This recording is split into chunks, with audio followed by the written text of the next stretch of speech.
Warning: the following video contains explicit language which may be offensive to some viewers or inappropriate for children. The content within this video is intended for mature audiences only. Are you ready?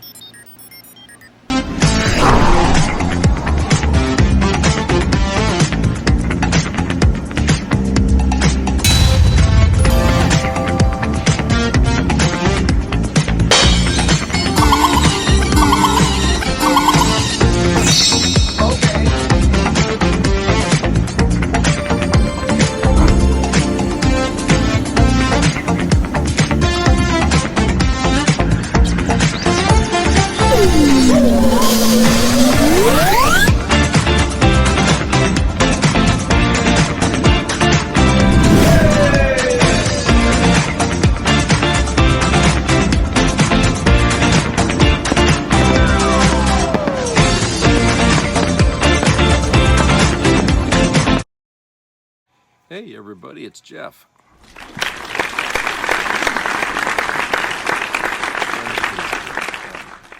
I'm barely here. Last few days here I've been fighting a cold. That's probably why you haven't seen some videos from me here in a while, but I've just been fighting that and hitting it with everything I got there for medicine and stuff like that. But good news is it's it's weakening and it's going away. So I'm hoping that in a few more days I'll be back to 100%. But I'm just sitting there, when I'm awake and I'm not sleeping, and I read the news and I see what's going on. It's really a lot of things happening, and it's like the closer we get to Inauguration Day, the more things come out about Trump or something that he said or something that he did, and so it's like, Christ, you can't even take a break from the news. The news is always after you. So anyway, I got a couple of videos, and the first one here is this crazy press conference that Trump gave here at Mar-a-Lago, and let's look at that video. It's about 10 minutes long, and then we'll come to the other side and we'll talk about that. Can you assure the world that as you try to get control of these areas, you are not going to use military or economic coercion? No, I'm not going to commit to that now. It might be that you'll have to do something. Look, the Panama Canal is vital to our country. It's being operated by China. And we gave the Panama Canal to Panama. We didn't give it to China. And they've abused it. They've abused that gift. It should have never been made, by the way. Giving the Panama Canal is why Jimmy Carter lost the election, in my opinion. But Trump there saying that he would not rule out using military force to retake it is not something that should be treated as with bluster. I mean, Trump is coming into this White House and is intentionally staffing his administration with aides who will not block what he wants to do or what he ultimately seeks. There were many instances in his first term where he wanted to do something, but advisors either convinced him not to or Republican lawmakers did. That is not going to be the same Washington that we are encountering in 13 days from now when Trump takes office. So I would treat everything he said there quite seriously. It is remarkable, somebody who is 2 weeks from resuming the presidency of the United States, who, whether you voted for him or not, whether you like him or not, just engineered a remarkable historical political comeback, is so whiny and so full of grievances. Now, that is Donald Trump's trademark. That has been his trademark since he came down that escalator. He uses grievance to keep his people together, to keep his base together, and to keep his team loyal. What's up, everybody? Major Retired Richard Ojeda here, and Donald Trump is just days away from taking office again. And instead of showing leadership, he's back at it with the same old nonsense and grievances. His press conference at Mar-a-Lago wasn't just a disaster. It was an absolute alarm, a warning of what's to come. One of the biggest things that stood out to me from that press conference, from moments when Trump got out there before he even started taking questions, is the level of anger. He's really agitated. Well, we know why. He made it quite clear a few moments in. It's two things. It's his legal issues overall, but it's the sentencing that he is facing on Friday that so far is still, Judge Merchan has denied efforts to delay it. His attorneys are still working to do so. And two, it's this report by Jack Smith. Because I did nothing wrong. By the way, I did nothing, absolutely nothing wrong. If I did something wrong, I wouldn't be standing here right now because I've won all these cases. Nobody's ever won so many cases as I have against the Justice Department. I mean, Jack Smith had cases all over the place. He's a mean guy. He's a mean, nasty guy. His picture was perfect because you look at his picture, you say, that's a bad guy with his robe, his purple robe. And he executes people. He shouldn't be allowed to execute people because he'll execute everybody. He's a nut job. This man isn't focused on governing or uniting the country. He's focused on stoking his grievances, rewriting history, and distracting us from the chaos he's going to unleash. He wants all gas heaters out of your homes and apartments. He wants them to be replaced by essentially electric heaters. I don't know what it is with electric. This guy loves electric. We're going to be ending the electric car mandate quickly, by the way. They want to do no water comes out of the shower. It goes drip, drip, drip. So what happens? You're in the shower 10 times as long, you know. They also want to go back, and they have already started that, to when you buy a faucet, no water comes out because they want to preserve. Even in areas that have so much water, you don't know what to do. It's called rain. Comes down from heaven. That was a trailer. That was an hour-long trailer for the next 4 years, in that he tells a lot of lies. He hedges, he exaggerates and hypes a lot of things, but he also made a ton of news there. Let's start with his threats against Panama and Greenland, our allies, by the way. When asked if he would rule out military or economic force in those places, he flat out said no. No hesitation, no consideration. For Panama, he called the canal vital to the United States, claiming it's being abused and falsely accusing China of running it. Let me be clear, the Panama Canal is facing a crisis, but it's not because of China or mismanagement. It's because of its severe drought caused by climate change. Water levels are at record lows, forcing fewer ships to pass and driving up tolls. This isn't some grand conspiracy, it's a logistical nightmare that Panama is struggling to manage. And let's not forget, during Trump's own term, China gained control of ports near the canal. That's right. The very thing he's using to justify threats of military action is something he let happen. But instead of owning up to his failures, he's doubling down and spinning lies to fire up his base. It's not about solving problems. It's about stoking outrage, and his supporters fall for it every time. Greenland is no different. Trump's obsession with Greenland started years ago when he tried to buy it like it was some piece of real estate. Denmark told him no, and now he's back threatening to use military force to claim it. Greenland isn't just some frozen wasteland. It's critical for NATO, serving as a key outpost against Russian aggression in the Arctic. Weakening NATO by targeting Greenland doesn't help America. It helps Russia. And let's not kid ourselves. Everything Trump does somehow ends up helping Russia. We're going to change because we do most of the work there and it's ours. We're going to be changing sort of the opposite of Biden, where he's closing everything up, essentially getting rid of $50 to $60 trillion worth of assets. We're going to be changing the name of the Gulf of Mexico to the Gulf of America, which has a beautiful ring that covers full name. He called it a beautiful name and said it was appropriate. Appropriate for what? His ego? Renaming a body of water doesn't solve any real problems. It doesn't address climate change, trade imbalances, or immigration. It's a distraction, plain and simple. And it makes us look foolish on the global stage. Trump's antics didn't stop with his foreign policy delusions. The press conference was filled with whining and baseless attacks. He lashes out at ongoing investigations, calling them witch hunts and railing against prosecutors. He claimed the election was too big to rig, but still managed to question the results. This is classic Trump. Even when he wins, he sows doubt to keep his base angry and engaged. It's all about controlling the narrative. He also complained about Biden's energy policies, accusing him of forcing Americans to replace gas heaters with electric ones and making absurd claims about low-flow shower heads and dishwashers. According to Trump, these policies are ruining the country, even though there's little evidence to support his claims. This is the Trump playbook. Fabricate an enemy, exaggerate the stakes, and position himself as the savior. It's not about facts, it's about fear. Meanwhile, the real challengers are being ignored. In Panama, rising tolls and restricted ship traffic are disrupting global trade. Mexico is building a railway to bypass the canal altogether, creating a new route for goods to flow between the Atlantic and Pacific. And Nicaragua is proposing a canal of its own, backed by China. If that project ever moves forward, it won't be a trade route, it'll be a strategic advantage for China and Russia. But instead of addressing these challenges, Trump is making empty threats and distracting us with pure garbage. Canada wasn't spared Trump's idiotic rhetoric either. While our neighbors to the north navigate a political crisis, Trump threw fuel on the fire, hinting at economic leverage and accusing them of taking advantage of the United States. This is the kind of rhetoric that stains alliances and creates instability, not solutions. Canada is one of our closest allies and largest trading partners, and Trump's willingness to escalate tensions shows just how little he understands. Let's not overlook the bigger picture here. Trump's actions and rhetoric consistently align with the interests of authoritarian regimes like Russia and China.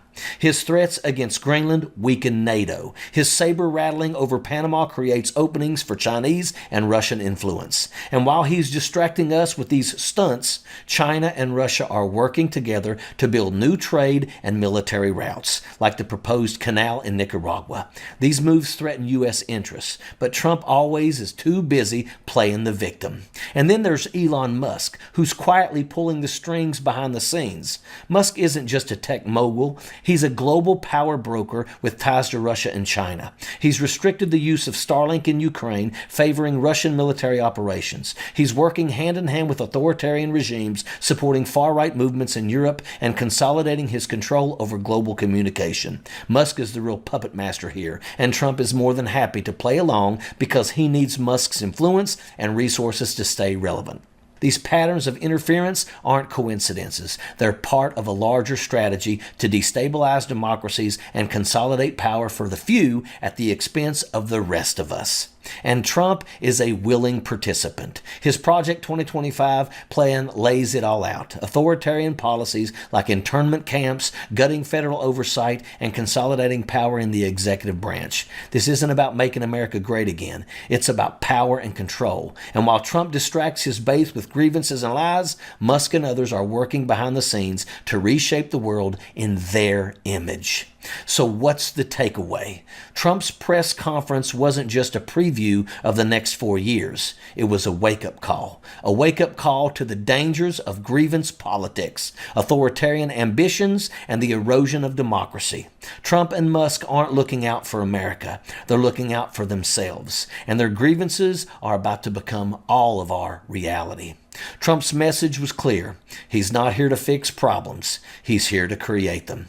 His refusal to rule out military action against Panama and Greenland, his absurd plan to rename the Gulf of Mexico, and his attacks on Canada all serve one purpose: distraction.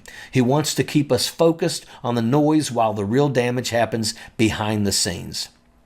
We cannot afford to let that happen. The stakes couldn't be higher. This isn't just about Trump's ego or Musk's ambitions. It's about the future of our country and our democracy, and it's up to us to stay informed, hold leaders accountable, and fight for the truth. If we don't, we're not just risking the next 4 years, we're risking everything, and that is an absolute fact. Sappers clear the way, airborne all the way. Okay. So, this thing here about him and this fucking Panama Canal shit, and then, of course, he wants to rename the Gulf of Mexico. My question is how is that going to reduce the price of eggs? You know what I'm saying? How is any of this going to matter to the rest of America? I feel like he's trying to shift focus away from all the promises that he said he made that he was going to do, and now he's not going to be able to deliver. And he's trying to redefine why he's going to be president again by saying, oh, I'm going to do this and this. All of it just on the surface is meaningless. Okay? Going after Greenland, going after Mexico, Canada, all these places that he's, rattling his sword, or maybe his plastic lightsaber at. And then he goes on this tangent about showers, drip, drip, drip, and all that shit. And, again, are these ramblings of a demented mind that's probably just, you know, aged itself into irrelevancy? My guess is, yeah. I mean, I think, you know, he can't control himself. I think when he has to vomit all this bullshit, he waits for the cameras to roll and he's in front of it. And I think when he sees people recording him or, you know, standing around him, listening to him, hey, it's like, oh, now they're going to listen to me, so I'm going to say some pretty crazy shit to get my name back in the news. He's got to have attention, you see. You know, whether or not he really means what he says he does, you know, about renaming the Gulf of Mexico and all that shit, I have no idea. I don't think there's any point to that. And, you know, most people are never going to refer to it as anything but the Gulf of Mexico because that's what we, you know, for years, that's what we always known it as. Renaming it does nothing to benefit the United States. It's just a body of water. They could call it the Gulf of Shit, and it wouldn't matter because it's still just a name for a body of water. Or maybe the Gulf of Oil because it's all been ruined, you know, whatever. But you know what I'm saying? It's pointless. There's no point to it. And you would never find a president in American history that would be so focused on irrelevancies as this man here. I mean, you never would find that. Everything that a president is supposed to do is designed to better this country in some form or other. It's about to impact us. It's about what the American people want, okay? It's not about, you know, the egomaniac personality of the individual talking, which is what this is all about. It's all about him getting attention, you know, making these ridiculous announcements and what he plans to do and stuff like that. It doesn't in any way affect us, and it doesn't address our needs, which, hey, even MAGA's got needs, right? I mean, that's one of the reasons why they voted for him, was they thought he could do better for the economy. Well, how does this change that?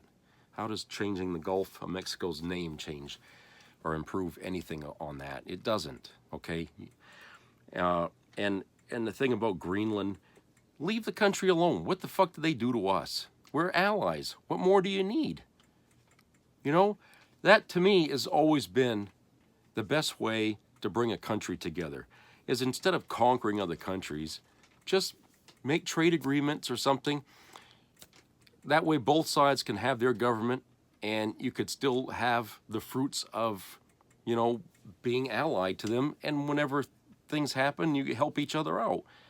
There's no need to go over there and take over the whole goddamn country, but some people think, oh, there's minerals and oil and stuff under there that Trump... Well, fine, but that's good for Greenland, not us. Okay, you know, if we want to make deals with them for their oil or minerals, hey, you know, they would happily do that because it benefits both sides, benefits them and us. What the hell's the problem with that? No, we got to dominate.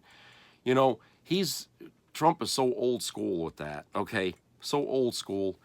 It's a thing that, you know, other countries despise, is when somebody, instead of reaching out to say, you know, we need this, can we trade for something? Instead, they send the military in to conquer the fucking land, okay? That's not the way we're supposed to be doing things today, okay? It doesn't help anybody. We've got enough dead bodies piled up 10 miles high to show for it, okay? It's a lot better, more cost-effective to just simply make agreements, you know, with these other countries. If Greenland has something that Trump thinks we need, why go in there with guns first instead of going in there with emissaries? Look, because he started off on such a bad foot with them, his son, Don Jr., their dingbat, he went over there. He wasn't there 2 hours, okay, and nobody wanted to talk to him, so he left, okay? That's what happens. You know, it's like his father sends him over there like some drone or something just to see what's going to happen. If I send my son over there, how angry are they right now? He found out. Greenland ain't too happy with the Trumps, okay? And they're not going to deal with him. If it was Biden that went over there, it'd be a whole different story, but they're not going to talk to Trump. As long as he's president, Greenland is never going to be dealing with this country here after that, okay? So, if Trump wants to go in there militarily speaking, I don't think NATO is going to be all for that. I don't think that's going to happen. Okay? It'll be the United States versus the world, because every country that's in NATO is going to say, United States, you cannot do that. And that's, you know, that's going to cause a lot of fighting here in this country when you got a president who's defying, you know, the rest of the world. I mean, when you got the whole world against you, telling you don't do this, don't do, you know, then, hey, you can't be right. When everybody's telling you you're wrong, just because you're the only one who thinks you're right doesn't mean you are. Okay? So, you know, the rest of the people in this country won't stand for that. So he'd create a fucking revolt here inside our own government. You know, it's like everything this man plans to do has some consequence of sparking, you know, a revolt or a civil war or some kind of bad thing. Okay? That's not a way a leader should lead. But that's how he does it. Okay? Which means he doesn't know how to lead. He doesn't know how to lead because he's too blunt an instrument. He belongs in a different time, okay, where leaders like that were accepted.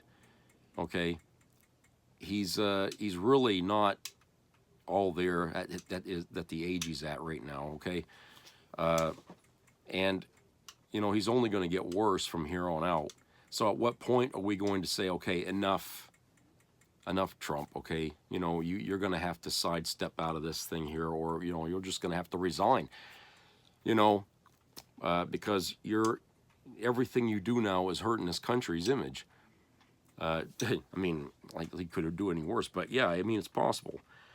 But, you know, him and distraction. They're saying that's what he's doing, distraction.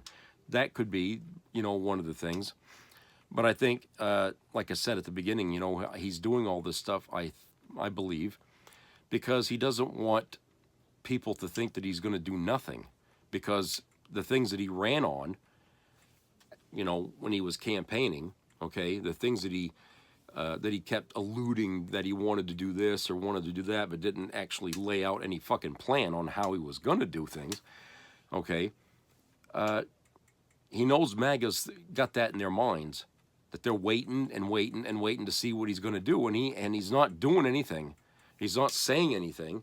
He's not preparing anything to give MAGA what they voted for him. And you know what? They're going to be waiting until the cows come home because they're never going to see any of this shit. The fact that he's out there now talking a whole different bunch of tunes, if he was saying all this stuff when he was running, I don't think he would have gotten the votes that he got to win back the White House. I think the MAGA people would have been very disappointed, and they wouldn't have voted for him. He would have lost. But now that he's got the votes, he's got his seat secure, now he can just say, fuck what I told you people, I'm going to start telling you this now. This is what I'm really going to do, you know. And I think people are finding out, MAGA's finding out, and, you know, hey, I don't know what else to tell them. These people are really on their own because, you know, they put us in this position, which we didn't want. We didn't want to be here. We wanted to, you know, keep moving forward. But instead, they wanted to put us on a reverse course, and we're going back to, you know, to those days where Trump was president before, and this country was suffering significantly under him while he was president. And that's why he lost to Biden. It's pure and simple, okay? No mystery behind that. So, like I said, this is just Trump, you know, stirring the shit, throwing things out there, trying to make MAGA forget, you know, what he told them about immigrants and all this other stuff, which he's not really going to be able to do. You know, I think that's pretty much what's happening there. Okay, so let's go to a commercial break, and then there's another video I'll talk to you about after that. So let's go to the break.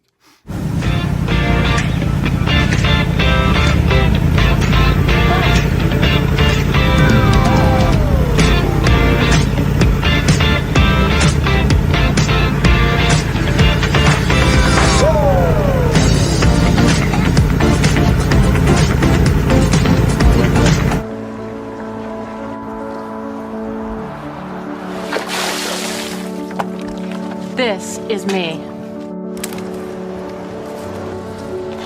This is me.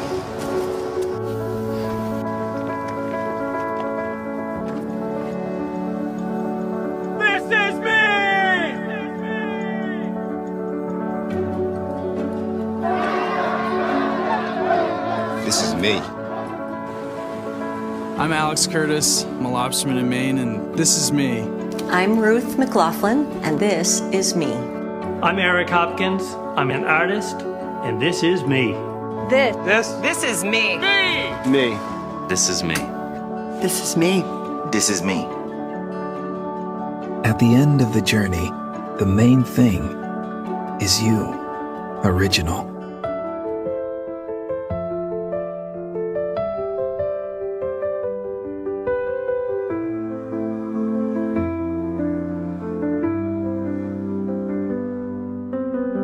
What would we do with immigrants out? Who's writing my code? A Karen down south. H-1B is the way stuff gets done. So now I'm pissed, getting dissed. MAGA folks are all so dumb. Who's gonna program my databases? One of the dopes screaming on spaces. This is moronic, folks that are on it. None of them are white. Your blue check is gone, cause my name's Elon. You're crazy and my money bought Dawn. Cause Donald sees what I can do with my tweets and all my exes, help him win every election. And Donald knows what immigrants do. They clean his clubs, bedding with barely any vetting. Cause they all have specialties and their visas get renewed.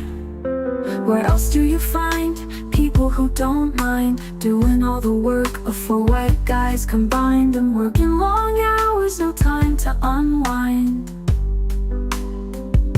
Employer specific, a visa's terrific. I don't appreciate being maligned. Your ex is hidden, bashing me's forbidden. You're lazy, it's my decision. Cause Donald sees what I can do with my tweets and all my exes, help him win every election. And Donald knows what immigrants do.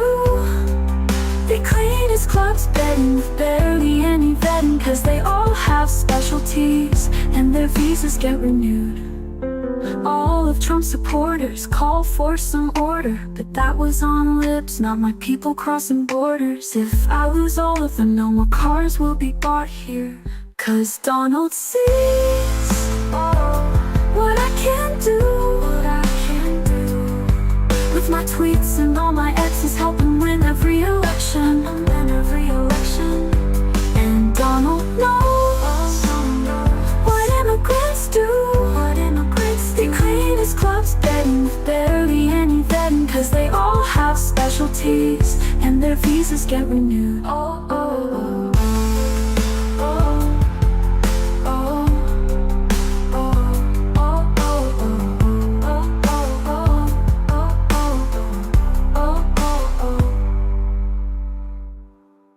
I really hate that sad loser, Mr. Newberger. Who, me?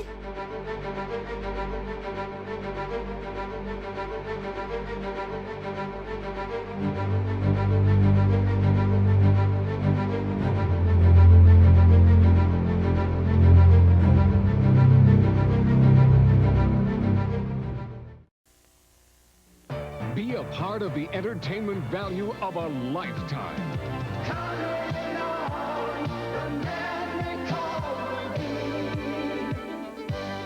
I loved it. It was the best performance I've seen in a lifetime. I loved the show. I liked it very much. He's a very entertaining man. It's well worth the money. Now appearing in Charlottetown, coming to Halifax November 6th to the 18th, and St. John November 20th through the 26th.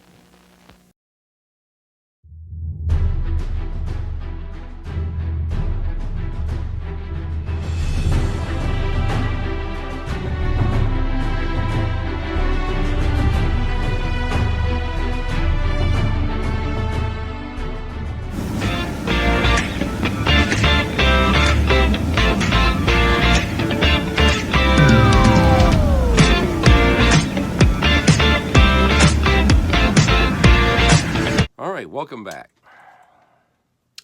Okay, so this next video here is about the old pest there, Alex Jones. And he did some, he had a video there where he's acting more unhinged than usual.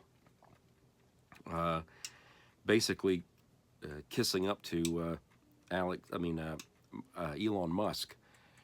I don't know why. I mean, he's siding with Elon Musk when most of MAGA is like siding against him, you know, and he's like the guy that's out there kissing his butt. Maybe he's thinking maybe Elon Musk can help recover his financial portfolio after what happened to him there. Who knows? So let's go to the video and then we'll come back and we'll discuss that. Our dog, because he started going to the mat for Elon Musk, just as Elon Musk unmasked himself, even to MAGA, as a total hack, fraud, robber baron bitch, right? Now, look, let's be clear.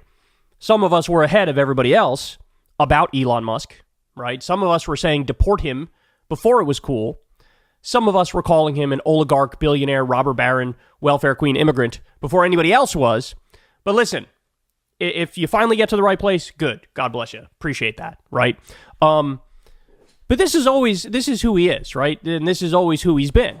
He cares about profit. He cares about Elon Musk's power and control, period. That's the end of the conversation. So what woke MAGA up to this reality recently, the base, is that, oh, would you look at that? Elon is taking a pro H-1B visa position when it comes to immigration. Namely, hey, I actually want immigrants when they're high-skilled immigrants. But in reality, it has nothing to do with skill level. It has to do with, can Elon Musk exploit these immigrants? That's the point. So we covered this the other day. There were, I think it was about 2,800 Tesla workers at a factory in Texas, American workers. They all got laid off, and Elon brought in about 2,600, so fewer number, H-1B visa immigrants to work at the Tesla factory. So literally an example of like, these American workers are too expensive to Elon because all he cares about is profit. So fuck them, fuck their families, fuck them having a good job and a good future. Fire all of them. Bring in cheaper immigrants who, by the way, are here in basically an indentured servant system that is the H-1B visa system, right? So again, this woke a lot of people in MAGA on the base up to Elon Musk. Now, again, you should have known there's evidence as tall as Mount Everest that this guy only cares about himself and his profit. He's a capitalist oligarch pig, right?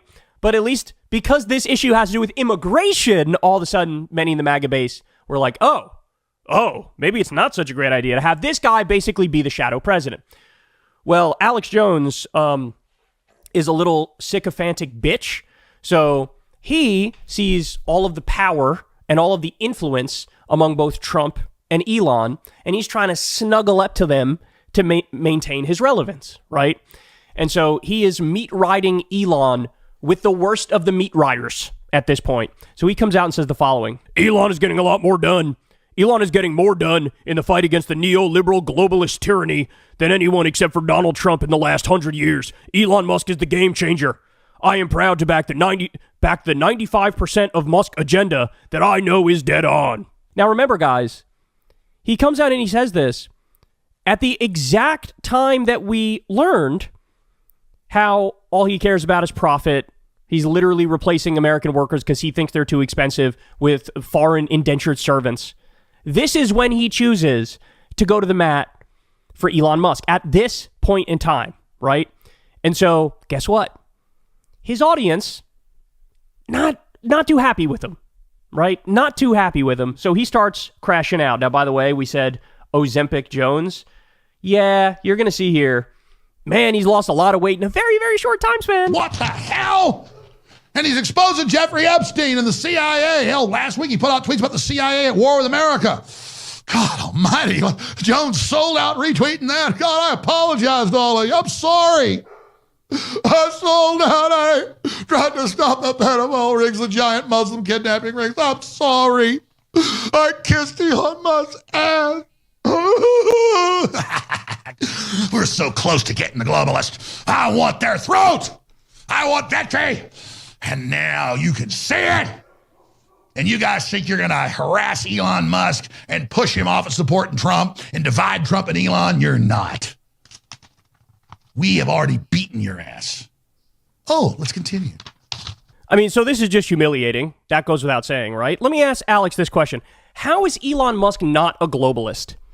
How is he not a globalist? He just got a continuing resolution bill killed in Congress because it would have cracked down on his investments in China. So here's a guy, Elon loves free trade deals because Elon's a billionaire oligarch robber baron. He profits from free trade. He profits from cheap labor that he can exploit overseas. How is he not a globalist? By any definition of neoliberal globalism, Elon Musk is a neoliberal globalist, right? So this, I mean, again, this is just humiliating here. And then also, we're opposing tyranny. Me and Elon and Trump are opposing tyranny. How is Elon opposing tyranny when, number one, he basically bought the U.S. government as a robber baron, bought the Republican Party, bought Donald Trump, bought the U.S. government as a robber baron, right? He would be the tyrant in that scenario. Number two, he's trying to do this in other countries too. Look at what he's doing now in Germany. He's like latching onto a political party and trying to get them across the finish line. Now he's interjecting himself in UK politics and saying the king should dissolve parliament and trying to control their political system as well. But also, let's look how he functions where he does have total control, like, for example, Twitter. Well, what just happened on Twitter, Alex? Oh, that's right. He got ban happy. He started censoring. And it wasn't because, these people are violating the terms of service that are fair and reasonable. No. He started banning people for criticizing him. You got all these Groyper accounts, and the Groypers are Nazis. Don't get it twisted. Everybody knows that. But when they were just saying Nazi shit, he was like, okay, fine, cool with it. It was when they started saying Nazi shit and disagreeing with him that they were like, he was like, oh, this has got to go. So he took away a whole bunch of MAGA check marks, banned a lot of accounts, and literally all personal petty grievance bullshit, like going after like Laura Loomer because Laura Loomer calls him out, right? And here's Alex Jones somehow playing how are you a victim? You're coddling the ballsack of the richest man in the world and the most powerful man in the world. How are you a victim? How are you an outsider? How are you anything but serving neoliberal globalism? You are an elite, Alex Jones. Spare me, but we're not done. So he keeps crashing out because he knows that his audience is not too happy with him. Here we go. Let's continue. Feed you to wind you up so that you need to work harder lying about me. More. So, in other words, look at his face here. Look at his face. In other words, if you're one of the people that's criticizing Alex Jones, you're lying about him. Nobody has ever had a reasonable criticism from a place of good faith on Alex Jones. Everybody, you're just a liar if you're calling him out for sucking off Elon Musk on a daily basis. You're not doing a good enough job. Get your asses up and tell bigger lies right now. I love the idea that Alex Jones is attacking others for lying. Alex Jones, the guy who is literally defined as being one of the most prolific liars in American political history. What happened, Alex? What's with the Sandy Hook thing? What happened? You said it was a false flag. You said it was fake. You said nobody died. You said they were crisis actors. And you said it happened because Obama was coming to confiscate everybody's guns. They weren't acting. It wasn't fake. People did die. And would you look at that? They didn't come and take everybody's guns. Every step of the way, you are a lying, charlatan, fraud, con man bitch. And you have the nerve to look at others and say, you're lying. Jeez, your job is to lie. That's your job. That's the show on a daily basis, you fucking lie. I'm going to explain to you the Hegelian dialectic because you're too stupid to understand it. Oh yeah, you're too. Whereas Alex Jones, genius. Yeah, tell me about the Hegelian dialectic, Alex. I'm sure you really have well thought out takes on everything as it relates to philosophy. Keep it up. That's all I'm saying is you're doing the Lord's work. Oh, this is a real photo right here. He's showing pictures of his own audience dunking on him. Look at this. Look, his audience they're not wrong in this instance. They're not wrong. They're not wrong. Alex, in Trump's first term, you sold out to Trump. You weren't calling out any of Trump's corruption. If it's a Democrat, Alex Jones would never stop calling out their corruption. If it's Donald Trump, he wouldn't dare call out Trump's. Has Alex Jones ever told you, ever, that Trump took tens of millions of dollars, at least, maybe hundreds of millions, from Saudi Arabia for the Live Golf events? And what did they get in return for that money, by the way? Trump allowed them to commit a genocide in Yemen. He gave them U.S. weapons and U.S. money and sat back and let them commit a genocide. He didn't give a fuck about innocent Yemeni babies being killed and starved to death because him and Saudi Arabia had a business deal. Did he ever tell his audience that?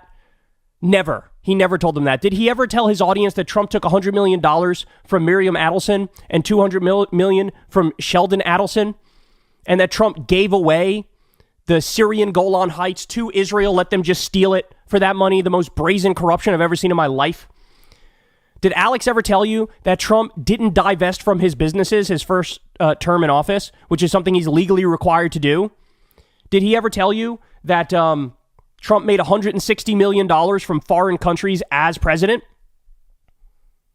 Has Alex Jones ever called out Trump being a two-bit shady con man salesman, hawking NFTs while he's running for president, and a crypto exchange and trading cards and watches for $100,000, which are just rife for billionaires to fund him money and foreign governments to fund him money? Did he ever call out Jared Kushner for taking $2 billion from Saudi Arabia and giving them classified information in return? And MBS locking up his political opponents because of that deal with Jared Kushner? Did Alex Jones ever call out Trump's $500 million project with the government of Oman? Did Alex Jones ever call out that Trump's charity was a complete and utter fraud and his university was a fraud and that Trump stiffed his own workers for his casinos and his hotels? Did he ever tell you that Trump did tax fraud and insurance fraud and business fraud and he's a greedy megalomaniac? He's never told you these things because he's a liar. And he's just a standard hack Republican who pretends to be, oh, I'm an outsider, I'm a truth teller. Elon, let me give you another hand job. You know what I did after that, right? He was just getting ready right there. You know, like I told you yesterday, I'm the one driving the bus. Ain't nobody telling Alex Jones what to do. Well, then you're just a moron, and you can't think for yourself. Alex Jones doesn't parrot mindless stuff somebody else told him all day. And that goes for all the political spectrums, all the groups that are in a mental, societal, cultural cul-de-sac. Now, since we got a photo of me getting on my knees to Elon, let me get on my knees right now. There, that's more of that. Good. Let's create a whole section, a comedy section on this. Let me get on my knees to Elon right now. Oh, that's not actually what I'm doing. Humiliating. So now we're at a moment where even MAGA realizes that Elon's a robber baron. And what does he care about? He cares about robber baron things. He cares about profit. He cares about money. He cares about power. He cares about control. He doesn't give a fuck about American workers. He doesn't give a fuck about the health and well-being of the country. He's not even from this country, right? So the MAGA base caught on to it, and now they realize, oh, look at that. Look at that. Alex Jones is just a propagandist for the Republican Party and Donald Trump and Elon Musk. That's all he is. That's all he's ever been. He just tries to sexy it up a little bit by throwing conspiracy theories at you. But at the end of the day, he ends up serving power. He ends up serving capital. He ends up serving the wealthy and the billionaire oligarchs. The policies Alex Jones prefers, that's who they help. That people like Elon Musk. And that's why you see him absolutely humiliating himself over and over here while trying to laugh about it and play it off. Nah, son, you actually did piss off your audience. They're actually annoyed with you. Now, maybe the genesis of it is not, the best possible way. You should have broken up with Alex Jones a long time ago. Should have held many other things against him before we get to this. But as I always say, when you look at this right-wing infighting, let him fight. I thought that after the Sandy Hook lies and all that shit that he got himself into there, that Jones would have taken a hint and decided, I'm not going to do this anymore, especially after they took away his show there that he had and everything. But apparently, you know, you can't get rid of the messenger as long as there's people out there who want to listen to the message, you know? And that's what he is. He's the guy that runs around on like Paul Revere and shouting at the top of his lungs all kinds of things, and people come clamoring out of their homes to hear it. And you can't stop that, okay? As sad as that is, you can't. You can sue him. You can, you know, vandalize him. You could do all kinds of things to this guy. But all it does is martyr him. And I think that's what's going on is that this guy feels like he can be a martyr. And even though a lot of Alex Jones's viewers are pissed off at him right now for siding with Elon Musk, there's still people listening to him, okay? And he knows this. And, you know, I mean, this is how he started, right? He started with the few and ended up with many. And so he's basically starting over again, is what he's doing. And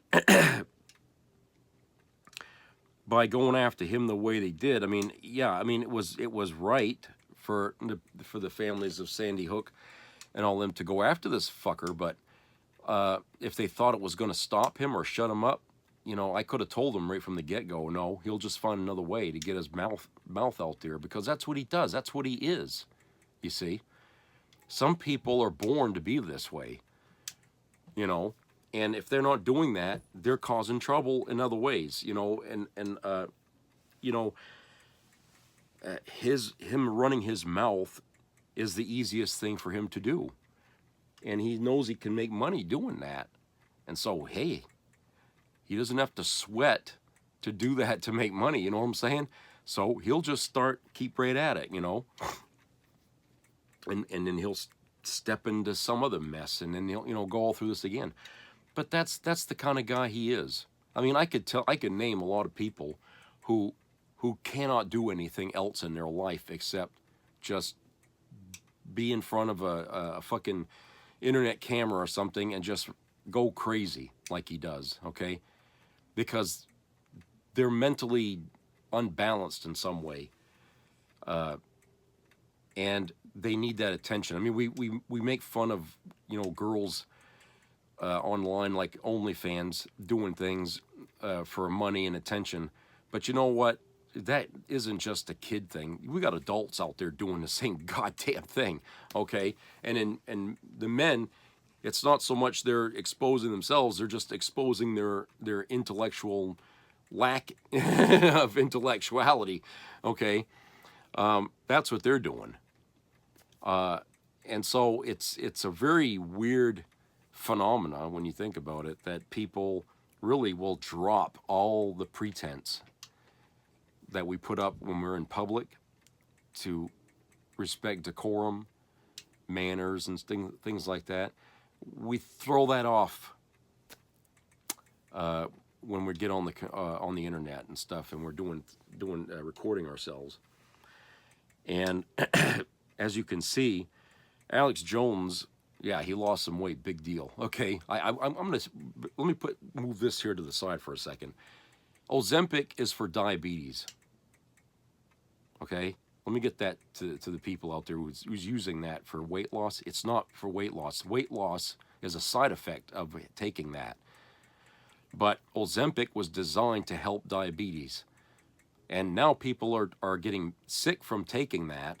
They're throwing up, they're getting these powerful cramps, and they want to sue the company, Ozempic, for that. And it's like, hello, this is for diabetes, okay? This is not a weight loss pill.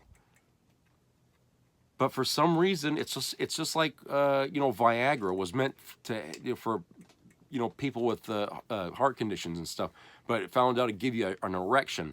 Now everyone's taking it for just that side effect. This is another drug where people are taking it for that side effect. And let me tell you something, okay? My own goddamn doctor down at the clinic, the pharmacist, wanted me to take Ozempic, and the first thing that came out of her fucking mouth when she said that was, oh, you'll lose a lot of weight on that. And of course, you know, if I hadn't have seen the news about this thing before she said that, I wouldn't have said anything. But I said, wait a minute. I said, look, I got diabetes. You want to give me this because diabetes, but you're telling me I'm going to lose weight on it before you even tell me how that's going to help my diabetes. I said, that's not the way you're supposed to be selling this thing, okay? I don't care about the weight loss, you know? I said, that's not the reason I was, you know, thinking of taking it. I'm not going to take it because I'm doing well with glipizide, but I'm not taking Ozempic because, oh, I can lose weight. You know, what happens if I take it, lose weight, and doesn't do anything for the diabetes, okay? You know, this is not the way you're supposed to prescribe this, but a lot of these doctors do that, okay? And now there's like all kinds of people out there lining up to, you know, complain about Ozempic because it's making them sick. Well, hey, if you don't have diabetes, you shouldn't take the goddamn thing in the first place, okay? It's screwing around with your system. So the fact that Alex Jones is out there taking Ozempic and he's losing all this weight and stuff is, you know, fine, you know. I don't, you know, it's just that the idea that, you know, people are using that as a weight loss drug, you know, I don't know. It's just very bizarre, and I feel like it's ridiculous that it's yet another drug out on the market that the side effect is more interest to these people than the goddamn reason it was made. You know, and then when people get sick taking it, they want to sue. Anyway, let's bring the topic back about Jones here. Okay, he's out there supporting Elon Musk. And MAGA right now isn't very happy with Elon Musk because he's got too much spotlight on him and not on Trump. Okay? And like I said, Jones is out there saying good things, you know, and stuff, and humiliating himself on the camera, which I don't think you really can humiliate Alex Jones. I don't think there's a way you can. This guy doesn't have any self-consciousness. I mean, I don't think he, you know, I mean, if he shit himself live on the thing, I don't think he'd feel humiliated by that because he's got no, you know, he has no self-image. He doesn't respect himself, no dignity. Okay? That's the way, I mean, I think people do that when they, you know, when they're in public and they do stupid things. They do it because, you know, they don't feel like, you know, it's embarrassing. There's a lack of embarrassment. So when he's doing this stuff here and he's making himself look like an idiot, which, you know, for some people in MAGA is just enough for them to tune him out. But when he's talking about, you know, Elon Musk and Trump, and he's sitting there siding with them, I mean, yeah, his viewers are going to be mad, okay? And this is part of the big infighting that's going on with MAGA right now, okay? And it's like any cult, as I've said before, this is how it ends. It always ends in the cult imploding. And that's what's happening right now. MAGA is imploding, and by the time 2025 comes to an end, MAGA is going to be scattered into different little subgroups, I think, is what's going to happen. It won't be the same MAGA anymore. It'll be different. I mean, there'll be MAGA, or there'll be some other group, you know, SAGA or TRAGA, whatever you want to call it. Okay? But MAGA is not going to be the same after this year. It's going to be disillusioned from Trump, I think. A lot of people are going to be mad because nothing's happened, nothing's changed. Their lives are still going to be the same. Okay? They're still going to be paying through the nose for food. Gas will probably be higher than it was at the start of the year. People are going to be laid off. In fact, there were some people that got laid off recently, and I can't see where I put that. Oh yeah, Tesla workers in Texas, they got laid off and replaced with cheaper immigrants. You know, and MAGA got pissed about that because, again, Trump said that he was going to get rid of immigrants, right? And he ain't doing that, you know. And well, of course, this wasn't Trump's doing. It was Elon Musk that did that. It was his company, Tesla, right? But it's just the idea that he's bringing in immigrants against the wishes of MAGA, which MAGA says we want the immigrants out, and he's bringing them in, you know. So they're getting pissed about that naturally. And so, you know, it's like I said, this is going to continue to erode the bond here between Trump and his base, and the base is simply going to say, I've had it. I've had enough of this, okay?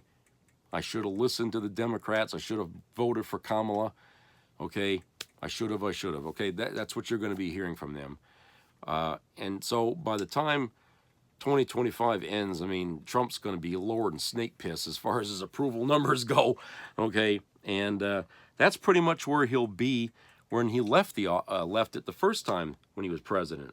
His approval numbers were in the fucking gutter, you know? He just was persona non grata.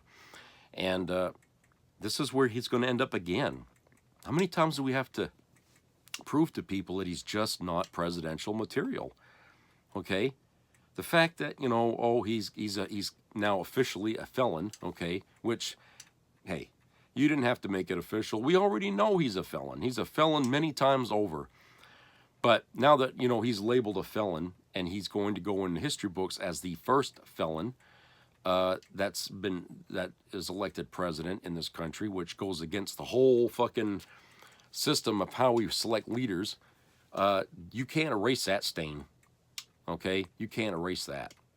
That's going to be a stain on this country with a lot of other stains for many generations to come, and it's going to be examined in 50 different ways, from historians to political analysts and stuff like that, and people trying to find out what the hell was wrong with this country at the time, you know, why people were so crazy. And, you know, it's going to be something that future generations are going to have to digest for themselves, you know, and it's up to us to give as much information as we can to the future generations to let them know what went on.